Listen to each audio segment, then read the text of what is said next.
This week, we saw 2 new Bazzite spins make their alpha debuts, and we'll talk about it. Plus, the whole Xbox handheld kerfuffle has a lot of folks in the Steam Deck community worried. I'll share my thoughts. And what's new in the latest Steam Deck stable client? All this and more today. That's right, it's Linux gaming and Steam Deck news time. Alright, first up, let's talk about Bazzite. Bazzite Linux is a boss, what can I say? It's got a ton of awesome features, and it's the closest that you can get to SteamOS in a world without a proper, stable SteamOS release. I have been championing Bazzite for years and even defending them from the purveyors of disinformation in the comments. And well, this week, Bazzite just got 2 new additions with special focus on developers. Developers.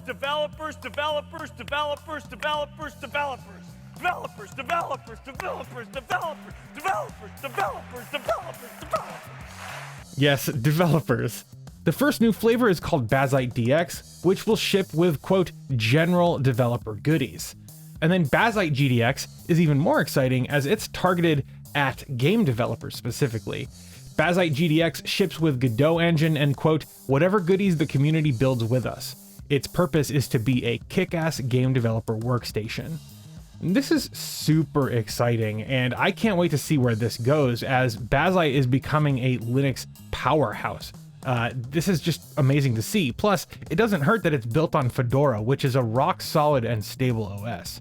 Now, these new builds are not ready for use on your daily driver. The Bazzite team is considering them alpha after all, so these are still in the pre-release stages here, and they're looking for help building these out and getting them ready for stable release.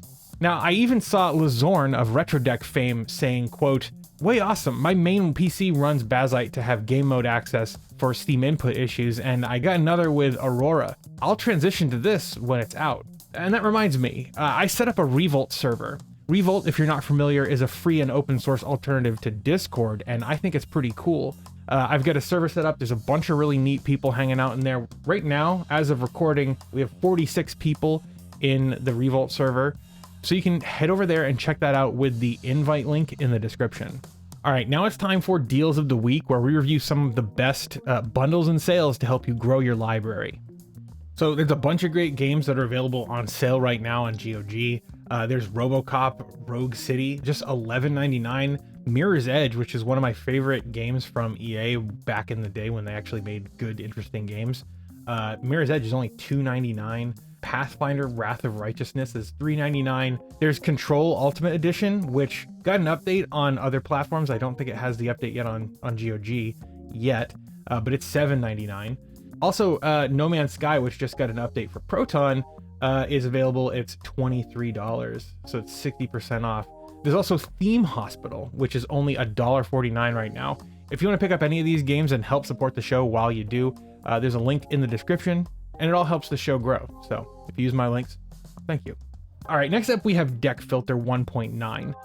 If I've talked about DeckFilter before here on the channel, it's an Android and iOS app that works like a companion for your Steam Deck. You can log in with your Steam account and use powerful search and filtering tools to decide what to play, and it's actually pretty neat. You can filter by built-in Steam metadata or cross-reference external data points like how long to beat, or Metacritic or ProtonDB ratings, and more. Now, this latest release has been in the works for a few months. According to the announcement post from Felix, the project maintainer, quote, this update took way longer than I wanted. Between some personal stuff, health issues, and having to move to a new apartment right before Christmas, this update has been a real challenge, but it's finally here, and it's a nice one. And I have to concur with that. This seems like a really great quality of life update here. Some of the features include rewritten library and wishlist sync, which now is 10 times faster and finally fixes the broken wishlist sync. Is there any deal integration? You can see price tracking directly in the wishlist game details. There's a new Steam API key option. You can make your Steam profile private again while still syncing everything, which I think is actually really nice because I like having my social medias, all of them, even Steam, closed. And also they have a new filter and order by release date options, so you can easily find and sort games by their release dates. Now, full disclosure, I have become friends with Felix since I started covering this app a few months ago, so I might be a little biased here, but I was using this app before I even ever talked to him, and I truly think that this app is worth it. It's available on Google Play and the App Store for $4.99, and it's definitely something that's come in handy for me a number of times. All right, now we get to the topic of the week, and I have been DM'd a link to this story by multiple folks. People have asked for my take on it. They're excited to hear my rant that I'm about to go on. So if you're not one of those people, if you don't like my biased rants, you can skip ahead. But I think this is a good one. Honestly, a lot of folks have been doom and gloom about this, but I don't think so. I think this is actually probably a good thing. Let's jump into this. So reading the article here from Windows Central, it seems that Microsoft is partnering with an OEM, which it's not clear which one yet, in order to deliver a Windows handheld that sports a revamped user interface that should better accommodate handheld gamers. Which, I mean, anything at this point from Microsoft would be a major step up in terms of using the device with a controller. And I will admit that there are more than a few ideas here that ticked up my anxiety a bit. One thing that caught my attention in the article was, quote, I expect the handheld will test new Windows 11 device-aware capabilities like reducing third-party OEM bloat that's typical on devices like the Legion Go and the Asus ROG Ally. I expect Microsoft will leverage widgets on the Xbox Game Bar on PC for controlling things like TDP and fan control, while hopefully having a more streamlined OS experience for controller use. Of course, existing PC gaming OEMs will benefit from these efforts as well, but the research will also help Microsoft's further out plans. Now, granted, this is speculation on Jez Corden's part here, but it's informed speculation. And let me tell you, if there's one thing that Microsoft is good at, it's the bald-faced theft of a competitor's innovative idea. And essentially what Jez believes Microsoft will do is integrate TDP controls into the Xbox Game Bar on Windows, which is basically the performance menu on the Steam Deck. And let me tell you, if there's one thing Microsoft is good at, it's the bald-faced theft of a competitor's innovative idea. Now, I am not saying that Valve owns, nor should they own, the idea of a menu that lets you manage your device, but Microsoft aping good UX to Borgify it into their hodgepodge, technical debt-laden UI of antiquity, that's their bread and butter, guys. And so it is slightly concerning to me. Honestly, though, this could be a good thing. If Microsoft sets a new standard API for mediating TDP, fan curve, monitor refresh control, etc., blah, blah, blah, then it could help gamers when they ditch Windows for Linux, as new hardware built to that spec would actually be more easily supported on Linux too. But here's the thing, Microsoft's going to have to do a lot more than put a third-party Xbox-like handheld on the market and port the UI from Xbox to Windows. And rumor has it that they're actually going to bring their next-gen hardware to market in 2027, and it will include a first-party handheld. I think 2027 is probably going to be quite late to the party for Xbox. I don't see the Xbox brand having that kind of momentum to make it to 2027. Now, their plans for the future include bringing the Xbox OS to other devices. The Verge reported Jason Ronald, Microsoft's VP of Next Generation, said, quote, I would say our plan is to bring the best of Xbox and Windows together because we've spent the last 20 years building a world-class operating system, but it's really locked to the console.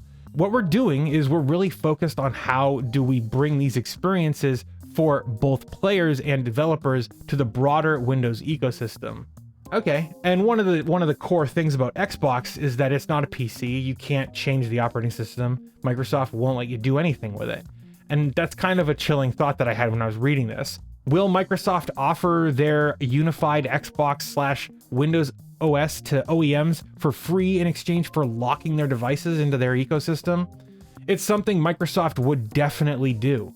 And that would be quite detrimental to the PC gaming experience. But the flip side of that coin is, how would opening up the Xbox platform to third-party manufacturers cannibalize Microsoft's own hardware prospects? We're not far off from next-gen hardware becoming current-gen, and if Microsoft goes the OEM route, which it looks like they're going to, it will steal what little momentum the brand has left. I mean, that's at least what I think. The other thing though, the other issue here is that I believe Microsoft has proven that if they had to design a UI to navigate their way out of a paper bag, they would be incapable of delivering such a user experience without acquiring some startups and burning a few $1 billion while they were at it, and the resulting product couldn't hold a candle to what a bunch of open source developers made on their own. The fact is, Microsoft had to hire an outside firm to design the Xbox 360's dashboard, and that resulted in what I believe to be Microsoft's only actually good UI design. But they now handle all of that internally as far as I'm aware, and they absolutely suck at it. Setting aside the pathologically terrible Metro UI and ignoring the questionable choices of antique Windows desktop experiences, the user experience is one of the many reasons that Windows 11 is so reviled, and it's why Windows 11 lost 10% of its market share last month, not to Linux, and not even to Mac OS, but to Windows 10. The UI is ugly, it is clunky, and it's littered with ads and other distractions that get in your way and attempt to manipulate you. Now, Microsoft also has proven that their management is so fundamentally detached from the wants and needs of their own audience that they're willing to invest decades and hundreds of billions of dollars into forcing their vision of what Xbox is on their fans, and failing to meet any reasonable metric of success for their trouble. No, I said reasonable metric.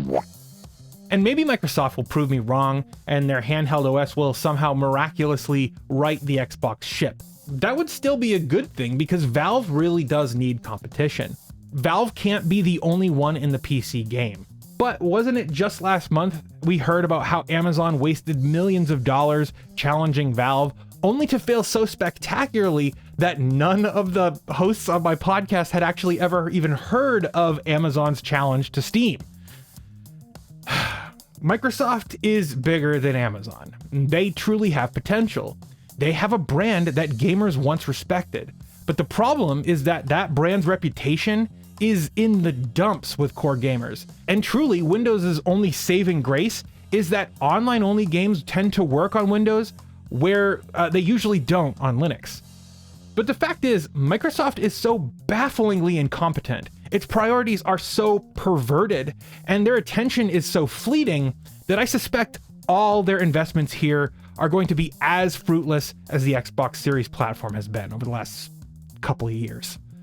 But I hope that all of this lights a fire under Valve's ass and helps them approach other OEMs to get SteamOS on more handhelds. I hope that we get more competition in this space because competition is good. But I'd love to know what you think. Let me know your thoughts in the comments below.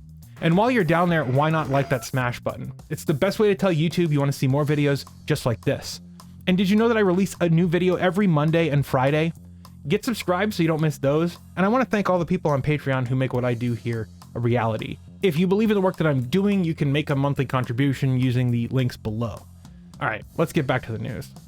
So the Steam Deck saw a sizable stable update this week, and it's brought a change that I've been waiting for months. Access to game notes on the web. But there are a bunch of other cool things here too. Demos can now be installed and uninstalled remotely via your profile game list. When reconnecting to Steam, including when resuming from suspend, in-game notifications will no longer appear for friends currently in a game. This has been somewhat of a personal annoyance for me as I've been seeing it a lot on my PC lately. Notes are now available from the web, which is something I've been waiting for a while. You can find them in your games list. Select the games option under your profile name, and then find the new notes option in the My Game Content menu. They will be added to the Steam mobile app in a future update. There was a whole bunch of other fixes and changes in this stable update. You can find a link to the full notes in the description, and that's pretty much everything that I wanted to talk about this week. Let me know what you think in the comments. I want to thank my members on Patreon and on YouTube for making this show a reality. If you want to see your name listed over here, then you can use the links below to make a monthly contribution. Thank you for watching, and I'll see you all on Monday.